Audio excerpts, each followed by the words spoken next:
ఈ నెల 10వ తారీఖు నాడు ఒక పేద దళిత యువకుడు తన కడుపులో వస్తుందని షాద్నగర్ నియోజకవర్గంలో కొత్తపేట గ్రామం దగ్గర ఒక మెడికల్ షాప్ కి పోతే అక్కడ రోడ్డు మీద పెట్టిన కొన్ని బీజేపీ ఫ్లెక్స్లు ఏదో మరి బండి సంజయ్ గారు అక్కడ ఏదో నిద్ర చేసినట్ట, మరి ఏం చేసినో తెలియదట. కేశంపేట పరిధిలో ఆయన యాత్రలో భాగంగా ఆయన నిద్ర చేయడానికి వచ్చిందట. అక్కడికి వాళ్ళు పెట్టిన బీజేపీ ఫ్లెక్స్ ఒకటి చినిగిపోయి ఉందని ఒక పేద దళితుడిని తీసుకుపోయి 10వ తారీఖు రాత్రి పూర్తిగా రాత్రంతా పోలీస్ స్టేషన్లో ఒక దళిత యువకుడిని చితగా బాధిన వైనము ఈ రంగారెడ్డి జిల్లాలో జరిగింది. 10వ తారీఖు అంతా పోలీస్ స్టేషన్లో పెట్టుకున్నారు. ఎఫ్ఐఆర్ లేదు, పాడ్ లేదు, కంప్లైంట్ లేదు, ఏం లేదు. 11వ తారీఖు అంతా కూడా పోలీస్ స్టేషన్లో పెట్టుకున్నారు. పొద్దు నుంచి రాత్రి దాకా కావాల్సినంత చిత్కబాలేదు.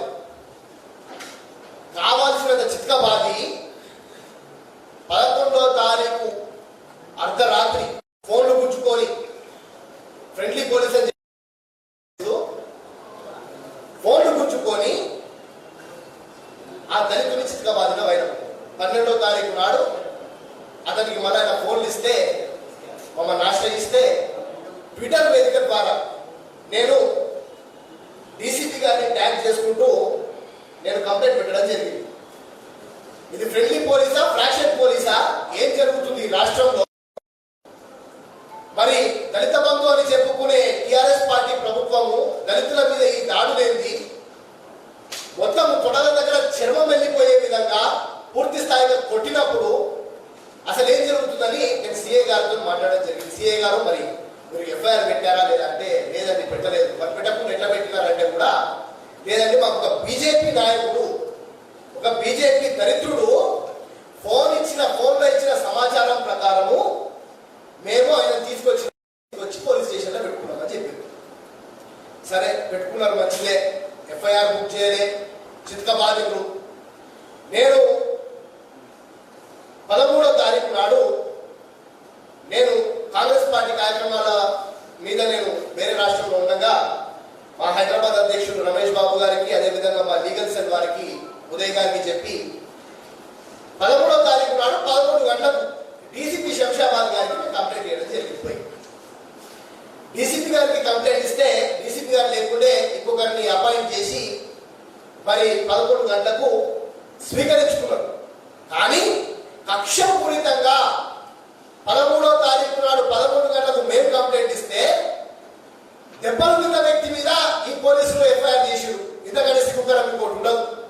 FIR number 83/2022 Keshampet police station లో వాడిని తీసుకుపోయి చిత్కాబాది తొడలంతా ఎర్రగేటట్టు కొట్టిన ఈ పోలీసులు మళ్ళీ వాడి మీద కేసు బుక్ చేశారు. ఇది రాష్ట్రంలో ఉన్న పోలీస్ వ్యవస్థ. ఎవరా కంప్లైంట్ పెట్టింది అంటే ఒక బీజేపీ దళితుడు.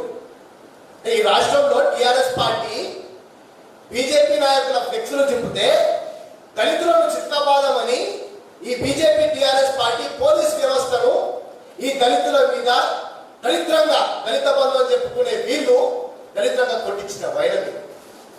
ఒక దిక్కు సైబరాబాద్ కమిషనర్ గారు మా దళితులే, ఆ ఏసీపీ ఉన్నారు షాద్నగర్, ఆయన మా దళితులే.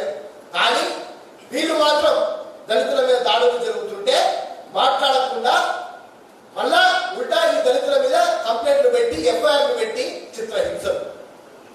కొంతమంది నాకు ఫోన్ చేసారు, త్వరలో పేర్లు బయట పెడతా, మీరు కంప్లైంట్ విత్డ్రా చేసుకోకపోతే బాగుండదని బెదిరింపు కాళ్ళు. ఎవరైతే ఈ పిల్లోడు విడుదలైన శ్రీను అని ఉన్నాడో ఈ శ్రీనుకి ఫోన్ కాళ్ళు, అన్ని వాయిస్ రికార్డింగ్లు ఉన్నాయి.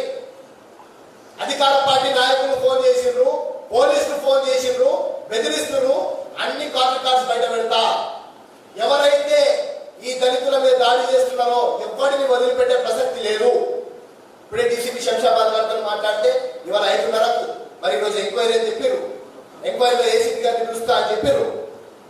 ఒక పేద మరియమ్మని ఒక ఎఫ్ఐఆర్ దొంగతనం కేసు పెట్టినారంటే గంట లోపల ఈ పోలీసు వ్యవస్థ ఖమ్మం చేరుకుంటది, మరియమ్మని పట్టుకొస్తుంది, అలా కొడుకుని కొడతారు, మరియమ్మను రాకుండా చంపుతారు. మరి పోలీసుల మీద మేము కంప్లైంట్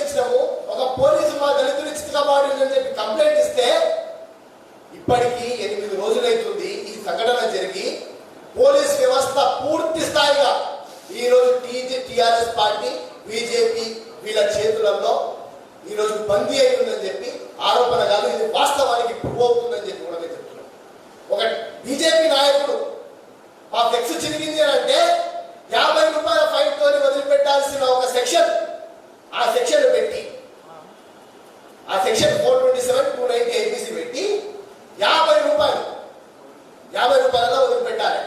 తీసుకుపోయి చిక్కబాది ఈరోజు ఆ యువకుడిని బతకలేని పరిస్థితులలో, ప్రాణహాని ఉన్న పరిస్థితులలో ఆ పిల్లోని సతాయిస్తున్నారు. ముఖ్యంగా నేను ఈ గవర్నమెంట్ డిమాండ్ చేస్తున్నా, నువ్వు నిజంగా మీరు దళిత బంధువులు అయితే వెంటనే ఈ కుటుంబానికి 5 లక్షల రూపాయలు ఎక్స్గ్రేషన్ వెంటనే చెల్లించాలి. ఎవరైతే ముఖ్యంగా దీంట్లో పాత్ర పోషించిండ్రో ఆ ఎస్హెచ్ఓ కేశంపేట గారిని కానివ్వండి, డీసీపీ శంషాబాద్ గారు కానివ్వండి, ఏసీపీ మన శాంత గారు కానివ్వండి, వీళ్ళందరి మీద వెంటనే యాక్షన్, వెంటనే ఎంక్వైరీ ప్రాసెస్ పెట్టాలి. ఈ రోజు అడుగడుగున దళితుల మీద దండయాత్ర చేస్తున్నారు. వీళ్ళు ఇష్టానుసారంగా తొక్కేస్తున్నారు.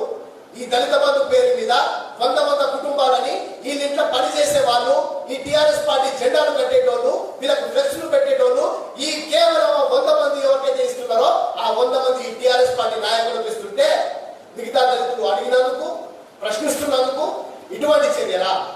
ఈ విధంగా కొడతారా దళితులను? మేము వెంటనే డిమాండ్ చేస్తున్నాం. ఈ 2 రోజులు కేవలం సమయం ఇస్తున్నాం ప్రభుత్వానికి. ముఖ్యంగా సైబరాబాద్ కమిషనర్ గారికి, స్టీఫన్ రవీంద్ర గారికి ఈ వేదిక మీద నుంచి పత్రికా విలేకరుల సమావేశంలో చెప్తున్నాం, 2 రోజుల్లో కనుక మీరు తీసుకోకపోతే చర్య మీ కమిషనర్ ఆఫీసు తప్పకుండా వస్తాం. న్యాయం జరిగేంత వరకు అక్కడి నుంచి లేవా? నీ కమిషనర్ ఆఫీస్ ముందంటే కూర్చుంటా, సామాన్య సంస్థ కానీ నీ కమిషనర్ ఆఫీస్ నుంచి నేను బయటికి రాను. 2 రోజుల్లో యాక్షన్ ఇనిషియేట్ చేయాల్సిందే. ఈ దళితుడికి ఎక్స్గ్రేషన్ ఇప్పించాల్సిందే. ఎవరైతే ఆ ఎస్హెచ్ఓ సిఐ గారు, కేశంపేట సిఐ గారు కొట్టిర్రో ఆ సిఐ గారి మీద కంప్లైంట్ ఇచ్చినాం.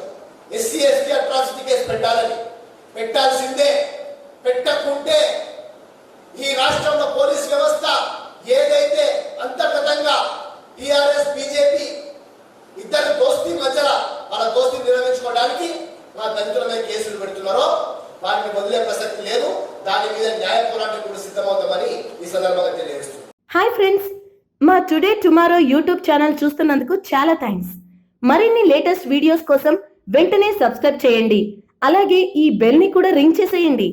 మా నోటిఫికేషన్స్ అన్ని మీ మొబైల్లో వస్తాయి. అలాగే మా వీడియోస్ మీకు నచ్చితే లైక్ చేయండి, షేర్ చేయండి, నచ్చకపోతే కామెంట్ చేయండి.